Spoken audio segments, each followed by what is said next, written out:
Luiz, o que acontece nesta gestão que você não deixará acontecer na nova gestão, caso eleitos, né? Pois como vereador você já deve ter visto de tudo. Ô Geraldo, eu penso e acredito que principalmente, o diálogo deve existir. Para mim, um gestor, ele nunca pode ser aquele que sabe e conhece de tudo. Por quê? Se eu sei e conheço de tudo, eu não preciso da sua opinião e eu não vou te dar atenção. Então, sobretudo isso, eu acredito que numa gestão pública nós precisamos ser democráticos. Ainda que eu tenha uma opinião divergente à sua, eu tenho que te ouvir e eu tenho que te dar atenção, para que a gente possa analisar todo o contexto e chegar numa posição de definição ou de decisão. Então eu acredito que numa nova gestão, em hipótese alguma, a Câmara pode ser ignorada. Em hipótese alguma. As pessoas não podem ser ignoradas.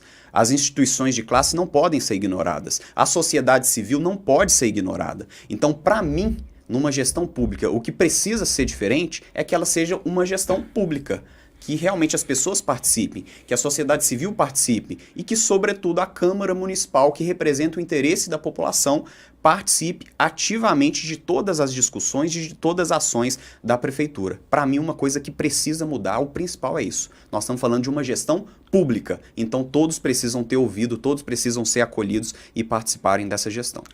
Recentemente você me disse que faltou humildade para essa gestão ouvir os vereadores, para dar espaço aos vereadores para discutir os projetos, e que o prefeito Elias Diniz é um monarca, que aqui não tem democracia e que, enfim, é um centralizador. Não houve ninguém, é só do jeito dele. Você espera que na gestão futura com o Inácio Franco vocês possam fazer diferente, caso eleitos?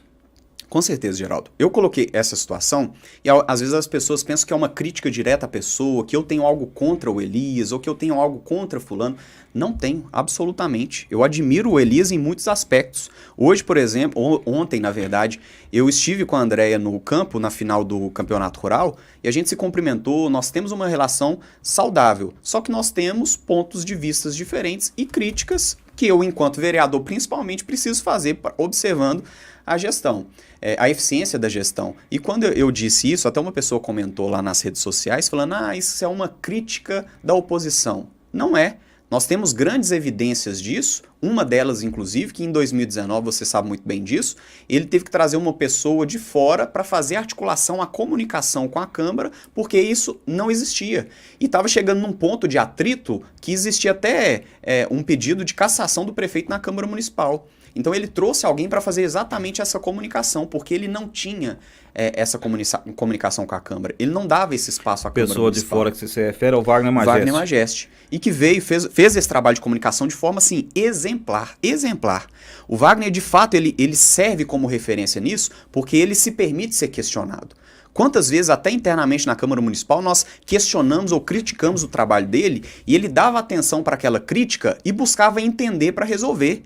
Então, assim, eu acho que a gestão tinha que ter aprendido com o Wagner, porque ele veio naquele momento para fazer articulação e posteriormente ele se tornou secretário de saúde e deu um show de relacionamento com a Câmara, de relacionamento com os servidores, de relacionamento com os vereadores. Então, acho que faltou isso. O que o Wagner tinha, faltou na gestão como um todo. Que é esse relacionamento, que é esse respeito às opiniões, que é se permitir ser questionado, porque se eu sou vereador, se eu sou vice-prefeito, prefeito, secretário, nós trabalhamos para a população. Então, nós vamos ser questionados sim, e nós precisamos considerar e respeitar todos esses questionamentos.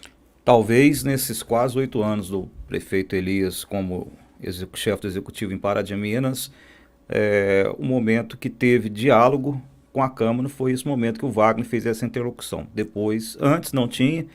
No início, o Rodrigo Varela, ex-vereador, estava lá, mas depois ele não quis mais. Ele deixou o cargo de líder do prefeito, depois ficou vago. Depois veio o Wagner para fazer essa articulação. Depois também saiu fora, assumiu a saúde, foi cumprir outras coisas. E depois continuaram as queixas dos vereadores. Só nesse momento que houve uma articulação mais aproximada. E era uma pessoa, assim, tão acessível, porque com o Elias, por exemplo, como eu coloquei aqui, em várias pautas nós tentávamos agenda com a secretária dele, diretamente com ele, e não conseguia acesso de forma nenhuma. O Wagner, você poderia ligar para ele num domingo, 10 horas da noite, que ele iria te atender e pode ter certeza que no máximo 1 hora depois ele ia te dar um retorno. Então, para mim, isso é respeito. Porque se eu estou ligando para um secretário no sábado à noite ou no domingo à noite, é porque é algo de extrema urgência. Então ele podia estar em qualquer lugar que ele atendia, buscava informação e depois dava um retorno. Então, sem dúvida nenhuma, isso é respeito com o serviço público, é respeito com a população.